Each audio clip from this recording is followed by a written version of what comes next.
Good evening students, कैसे आप सभी and welcome back to my channel Nivana classes. बच्चों, आज बात करेंगे आज के हमारे इस वीडियो सेशन में क्लास 9 के लिए चैप्टर नंबर 2 में वन मोर इम्पॉर्टेंट टॉपिक। और शायद आज के टॉपिक के बारे में जितना मैं बताऊं उतना कम हो जाए, क्योंकि आज जो बात करेंगे इस टॉपिक में हम बात करेंगे न्यूटन्स लॉ ऑफ मोशंस।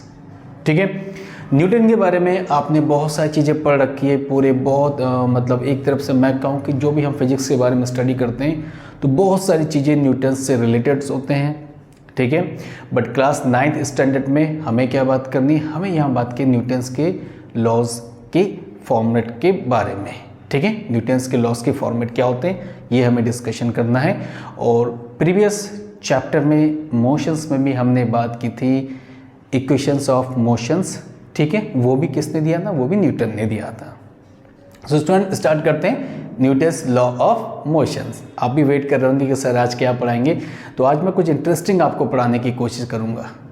अब देखो स्टूडेंट्स, यहाँ पे न्यूटन्स लॉ ऑफ मोशंस की जब भी हम बात करते हैं, so what is Newton's law of motions.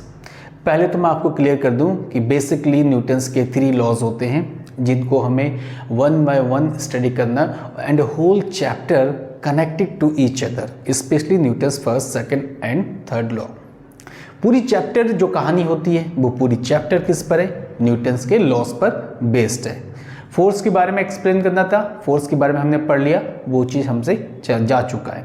अब जो बात करनी है, अब जितने भी टॉपिक्स आएंगे and every topics connect to the Newton's law.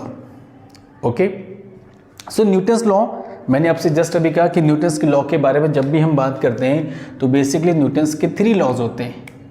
Okay, Newton's first law of motion, Newton के first law of motions, Newton second law of motion and third Newton's third law of motion. ये 3 जो law हैं बच्चों, ये तीन कहानी जो है न्यूटन्स की, वो हमें यहाँ पर पढ़नी है। और तीनों कहानी को पढ़ने के लिए हमें बहुत इसमें स्टडी करना पड़ेगा। बहुत मटेरियल है आपको पढ़ने के लिए कि न्यूटन्स लॉ में इतना पढ़ेंगे कि पूरा सेशन खत्म हो जाएगा, न्यूटन्स के लॉ ही खत्म नहीं होगा। But don't worry, as a 9th standard मैं उतना ही पढ़ाऊंगा जितना आपके लिए सफिशिएंट होगा। न्यूटन्स फर्स्ट लॉ को आज हम बात करते हैं, न्यूटन्स फर्स्ट लॉ। ठीक है, सेकेंड लॉ और थर्ड लॉ जब एक एक करके हम उसको स्टडी कर चुके होंगे तो हम उस लॉ पे बात करेंगे। तो Newton's first law of motion, चलो भैया पहले इसी को बात कर लेते हैं, Newton's first law of motions. काफ़ी टाइम से आप वेट भी कर रहे हैं कि Newton's first law of motion में ऐसा क्या है कि जिसके बारे में आज हमें डिस्कशन करनी है। सो बच्चों, Newton's first law of motion क्या है। देखो, Newton first law of motion को पढ़ाने से पहले थोड़ा गैलीलियो के बारे में आप बात कर लीजिए। गैलीलियो के बारे में लास्ट वीडियो में मैंने एक्सप्लेन किया था कि अकॉर्डिंग टू गैलीलियो क्या बताया था, a body moving with a constant speed if there is no force act on the object. यही तो बताया था कि एक बॉडी अगर स्पीड से चल रही है, कांस्टेंट स्पीड से, तो उसे कांस्टेंट स्पीड से चलना चाहिए जब तक उस पर कोई फोर्स एक्ट ना हो। सो न्यूटन्स ने भी कुछ इस तरीके के कॉन्सेप्ट को एब्जॉर्ब किया, उन चीज़ों को एक्सप्लेन किया। क्या बताया, एक बॉडी अगर रेस्ट पे है तो रेस्ट पे होनी चाहिए। फॉर एग्जांपल मैं आपको समझाता हूँ स्टूडेंट, जैसे ये दिस वन, ये हमारे पास क्या है, एक बुक है। इस बुक के ऊपर एक नोट आप मार्कर रख दो। नाउ मार्कर को देखो, सीधा marker, the conditions of the marker is rest. Marker पे कोई मूवमेंट है, नहीं है। ठीक, उसके बाद क्या है, अब इस मार्कर में मैं थोड़ा सा भी मूवमेंट करता हूँ, कोई एक्सटर्नल मैं इसमें कुछ फोर्स अप्लाई करता हूँ लाइक, तो क्या हुआ, देखो मार्कर गिर गया, यानी कि मार्कर किस में आ गया, मोशन में आ गया। सो यही तो एक्सप्लेन किया न्यूटन ने। और क्या किया न्यूटन ने, यही कहा, if a body in state of rest it means body have to be rest. It a body in state of motion that it should be in motions unless when some force act on the object and change their conditions. जब तक हम कोई object में force apply नहीं करेंगे, उसके condition में changes नहीं करेंगे, सो ये आपके पास क्या होगा, न्यूटन्स का लॉ हो जाएगा कि when you apply the force. मैं थोड़ा डायग्राम बनाने की आपको कोशिश करता हूँ स्टूडेंट, जो डायग्राम अगर मैं बना दूँ, ठीक है, इसके अकॉर्डिंग क्या है, फॉर एग्जाम्पल ये है आपके पास एक कंडीशन है, स्टार्टिंग में क्या है, दिस इज रेस्ट सिचुएशंस, ठीक है, ये क्या है students, rest situations. Second case में क्या है, अ body in a motion like that motion. अब इन दोनों सिचुएशन में क्या है कि बॉडी रेस्ट पे है, देखिए रेस्ट पे है, सेकंड सिचुएशन में क्या है, बॉडी मोशन में है, यानी ये अपने काम पर और ये भी अपने काम पर, इसमें कोई भी हम चेंजेस नहीं कर रहे हैं। But if you apply the force when F is applied, अगर मैं अप्लाइड करता हूं, सो अप्लाइड करने पे अब क्या हो सकता है, may be apply the force, the situation is, अब जो रेस्ट है, मे be the body comes in motion, okay, इसको ना यहां बना देते हैं तो बेटर एक्सप्लेनेशन बन जाएगी फिर। व्हेन F इज अप्लाइड, इस पर भी फोर्स अप्लाई करते हैं। अब यहां पर क्या होगा, जब मैंने फोर्स अप्लाई किया, may be the body comes to rest when F is applied. अब आपने क्या किया, इसमें फोर्स अप्लाई कर दिया, तो सिचुएशंस क्या बन गई, this is first case when F is 0, यानी कि फोर्स नहीं है, यहां भी क्या है, फोर्स नहीं है। अगर फोर्स नहीं होता है गैलीलियो के अकॉर्डिंग, तो उस हिसाब से अगर मैं चलूं तो body in state of rest, in absence of force, if in absence of force the body in motion, तो जैसा एज इट इज चलना चाहिए। लेकिन न्यूटन क्या आता है कि but when you apply the unbalance external force,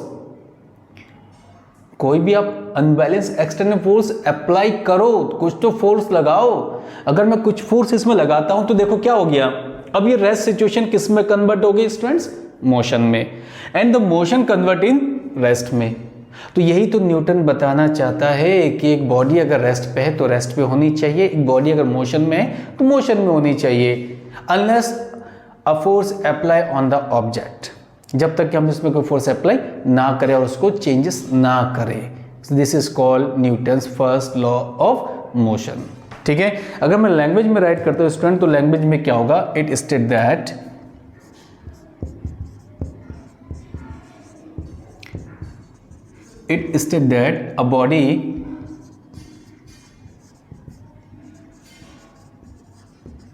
a body remain a state of rest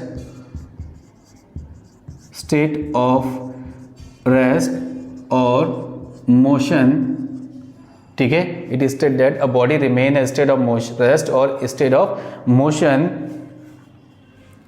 unless compelled by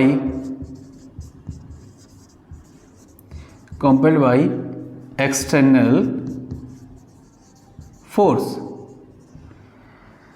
body अगर रेस्ट पे है तो it should be rest, body in motion it should be in motion, unless you apply the external force, जब तक हम इसे force लगा के उसको चेंज करने की कोशिश बिल्कुल भी नहीं करेंगे। So this is Newton first law of motion. थोड़ा सा स्टूडेंट मैं और थोड़ा सा आपको बेटर तरीके से मैं बताने की कोशिश करता हूँ, ये तो जनरली मैंने एक नॉर्मल कॉन्सेप्ट आपको बताया न्यूटन्स के लॉ में। अब न्यूटन्स के सिचुएशन में क्या होती है, न्यूटन्स के दो कंडीशंस होते हैं। न्यूटन्स का पहला पार्ट क्या बताया, न्यूटन्स के हिसाब से पहला पार्ट जो इसमें है रेस्ट, और सेकंड पार्ट क्या है, मोशन। अब मैं इस सिचुएशन में चलता हूं, इस पर थोड़ा सा इसमें और, ठीक है, इन रेस्ट सिचुएशन में क्या है कि सपोज आपको पता है कि ये आपका होम है, ठीक है, ये मैंने आपका एक सपनों का घर बना दिया है, ठीक है, सपनों का। अब ये आपका जो होम है, होम क्या है, रेस्ट पे। क्या होम आपका घर कहीं भागते हुए कहीं जाता है, नहीं जाता, सभी घर के अंदर ही होते हैं। मैं यहाँ वीडियो बना रहा हूँ तो घर के अंदर बना रहा हूँ, इट मीन्स कि ये जो होम है वो रेस्ट सिचुएशंस पे है। आपके घर की जो आसपास की चीज़ें हैं वो भी कहीं ना कहीं रेस्ट सिचुएशन पे होगी, बट कोई अदर ऑब्जेक्ट्स इस होम के रिस्पेक्ट में अगर वर्क करे तब भी आपका होम क्या होगा, आपका होम जो होगा वो रेस्ट सिचुएशंस पे होगा। हम होम की बात करें, हम स्कूल की बात करें, ये सारे क्या होते हैं, these are the things of rest situations, इनमें कोई चेंजेस नहीं होते हैं। सो न्यूटन्स ने यही तो कहा कि अगर कोई ऑब्जेक्ट्स रेस्ट पे तो क्या होनी चाहिए, रेस्ट पे ही होनी चाहिए। बट उसके अराउंड पे कोई ऑब्जेक्ट्स अगर मूव कर रहा है, उस होम को, उस स्कूल को रिस्पेक्ट में लेकर अगर अराउंड पे वर्क कर रहा है, तो वो उस ऑब्जेक्ट्स की सिचुएशन चेंज हो रही है, ना कि होम की सिचुएशन चेंज हो रही है, ना ही आपकी स्कूल की सिचुएशन चेंज हो रही है। It means home either school is initially rest situations. Okay, अब इसी के फॉर्मेट में मोशन में चलते हैं। इन सिचुएशन के बाद जो इसके स्पेशली मोशन होते हैं, मोशन पे भी हमें बात करनी चाहिए एक्चुअल में मोशन क्या है। अब मोशंस में क्या होगा, मोशन में मोशन में क्या है स्टूडेंट्स, अब हमने ये रेस्ट सिचुएशन में बात कर ली। मोशन में मैंने कहा आपसे एक ऑब्जेक्ट से ऐसे करके, ठीक है, इस ऑब्जेक्ट्स में आपने क्या किया, सम अप्लाई द फोर्स, या नॉर्मली ऑब्जेक्ट्स किस में, मोशन में, उसके अपनी कोई सपोज दैट की स्पीड से, then body move in a straight line with a constant speeds according to Galileo Galilei concept. Body चल रहा है आराम से, देखो कितना बिंदास बढ़िया तरीके से वो अपने पाथ पे चल रहा है, उसे किसी से मतलब नहीं, एक मोशन के साथ वो मूव करता हुआ चले जा रहा है। अब क्या है कि अगर आपने उस पर एक फोर्स अप्लाई कर दिया तो अच्छी बात है, अगर फोर्स अप्लाई नहीं करते हैं, अब इसमें फ्रिक्शंस की अगर हम बात करते हैं, लाइक ये ऑब्जेक्ट्स आपके पास V, when the force comes between the two surface, अब यहाँ पे सरफेस के बीच में जो फोर्स हो रहा है F, जनरली इस फोर्स को क्या कहते हैं हम, फ्रिक्शंस। और फ्रिक्शन क्या होता है, always opposite to directions of object, directions of object. Friction कहाँ लगता है स्टूडेंट्स, फ्रिक्शन हमेशा ऑपोजिट डायरेक्शन में लगता है। देखो ऑब्जेक्ट्स की डायरेक्शन क्या है, आगे की ओर है, फोर्स की डायरेक्शन क्या है, फ्रिक्शंस बैकवर्ड है। सो इट मीन्स कि एक सिचुएशन के बाद ऑब्जेक्ट्स आपकी रेस्ट पे आ सकती है। आइदर अगर फ्रिक्शन नहीं होगा, इफ F इज एब्सेंट, अगर एब्सेंट होता है, so object moving constant speed, constant speed. अगर फोर्स नहीं होगा तो ऑब्जेक्ट कैसे मूव करेगा, ऑब्जेक्ट्स आपका कांस्टेंट स्पीड्स के साथ मूव करेगा। If there is force is not enable, ठीक है, so it means object should be in constantly motion. So ये स्टूडेंट आपके पास जो है न्यूटन्स का एक लॉ, जो मैंने आपको फर्स्ट लॉ समझाने की कोशिश की है कि उसके कहने के अकॉर्डिंग क्या होता है कि सारे ऑब्जेक्ट जो होते हैं वो स्पेशली रेस्ट सिचुएशंस में होती है तो रेस्ट पे होनी चाहिए, मोशन में है तो मोशन में होनी चाहिए। But when you apply the force it means the situation can be change. हो सकता है कि जो रेस्ट पे वो मोशन पे आ जाए, जो मोशन में वो रेस्ट पे आ जाए, ठीक है। ये न्यूटन्स का जो फर्स्ट लॉ है बहुत इंपॉर्टेंट है, इसमें कई सारे हम टॉपिक्स को हमें स्टडी करना है। अब एग्जाम्पल कुछ बात करनी चाहिए, एग्जाम्पल भी क्या हो सकता है। मैंने तो जनरली ये बताया स्टूडेंट्स कि ऐसे ऐसे करके हम इसको और अच्छी तरीके से हम उसको एक्सप्लेन कर सकते हैं कि भाई ऐसे ऑब्जेक्ट्स हो गया, ये मोशंस के फॉर्मेट्स हो गए। बट एग्जाम्पल में क्या ले सकते हैं, many kinds of examples are there. अब कौन कौन से एग्जाम्पल्स हो सकते हैं, देखो स्टूडेंट्स, एग्जाम्पल में अगर एक फर्स्ट एग्जाम्पल में, ठीक है, एक ट्री है,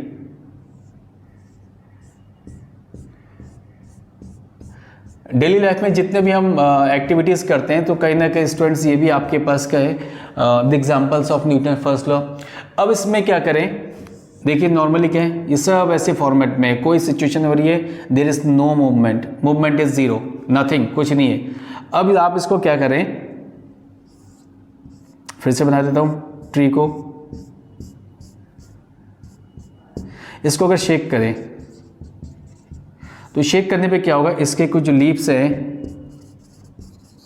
वो क्या होंगे स्टूडेंट्स, ग्राउंड पे गिर जाएंगे। यानी पेड़ को ऐसे करके हिलाओ, बढ़ के बहुत बढ़िया ऐसे करके हिलाओ, तो हिलाने से क्या होगा, जो पत्ते हैं नीचे आपके क्या हो जाएंगे, जो आपके लीव्स है वो धीरे धीरे क्या होंगे, नीचे की ओर फॉलिंग डाउन, नीचे गिर रहे हैं। क्यों हो रहा है, न्यूटन्स ग्रेविटेशन। ये भी देखो न्यूटन्स की कहानी इसमें चल रही है। तो देखो है ना बिलोंग्स, मैंने कहा ना कि न्यूटन्स इसमें कनेक्ट है, तो कैसे आ गया, यहाँ भी ग्रेविटेशन है। क्या वो पढ़ेंगे बाद में बहुत अच्छे से, उसको मज़ेदार तरीके से पढ़ेंगे, ठीक है। सो पेड़ को हमने जितना शेक किया तो उसके जो लीव्स है वो नीचे की ओर गिर गए। अब क्या है, जब हमने उसको फोर्स अप्लाई नहीं किया, it means F is equal to 0, तो कोई भी आपका मूवमेंट नहीं हुआ। बट यहाँ पे F is not equal to 0। अब आपने क्या किया, फोर्स अप्लाई किया। सो अप्लाई करने पे जितने लीव्स है वो नीचे की ओर गिर गए। इट मीन्स जो पत्ते हैं वो रेस्ट से मोशन की ओर कन्वर्ट हो चुके हैं। This is Newton's examples, first law examples. Second thing, और भी बहुत सारी बातें हैं, जैसे एक और एग्जाम्पल में अगर बात करूं, one more example. So one more example में क्या है कि एक कारपेट है। देखो स्टार्टिंग में क्या होता है, घर पे सबके कारपेट है, रेड कारपेट है, किसी का येलो कारपेट है, ग्रीन कारपेट है, चादर है, सब कुछ है। हम लोग काफ़ी टाइम से यूटिलाइज करते हैं, बहुत टाइम से। यूटिलाइज करने पे क्या होता है, धीरे धीरे आप देखते हैं कि जो हमारे पास कारपेट है, जो चादर है, वो धीरे धीरे क्या होती है, मैली हो जाती है, उसमें बहुत सारी गंदगी क्या होती है, पेस्ट हो जाती है। इट मीन्स कि यहाँ पे डस्ट पार्टिकल है, ठीक है। ये क्या है, इसके अंदर dust particle. When F is equal to 0, force नहीं है, कारपेट के अंदर डस्ट पार्टिकल है। जब आप एक काम करते हैं, इसको वुडन स्टिक से, वुडन स्टिक से इसको क्या करते हैं, वुडन स्टिक से बहुत जोर से पीटते हैं, ऐसे करके बहुत जोर से पीटते हैं। कारपेट लिया, उसको उछाला ऐसे करके, उसको डंडे से पीटा, तो पीटने पे क्या होता है, it means you apply the force. Force की वैल्यू अब 0 नहीं है, तो आपके जो डस्ट है वो क्या हो जाते हैं, ऐसे करके बाहर निकलने लगते हैं।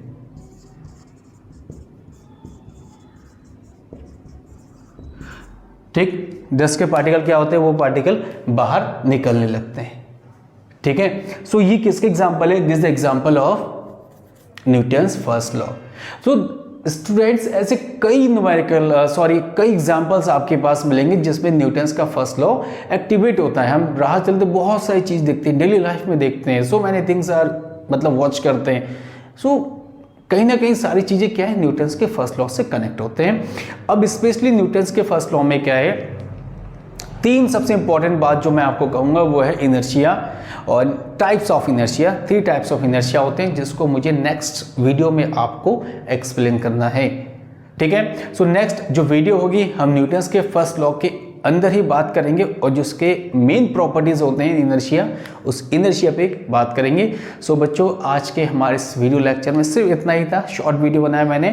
कल बात करेंगे जब नेक्स्ट वीडियो के, तो उसमें इनर्शिया के बारे में बहुत अच्छे से उसमें बात करेंगे, ठीक है।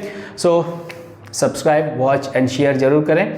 और आज के वीडियो के बारे में कैसा लगा आपको, इसके जो कमेंट्स हैं हमारे कमेंट बॉक्स पे आप ज़रूर दें। Thank you very much and have a nice day.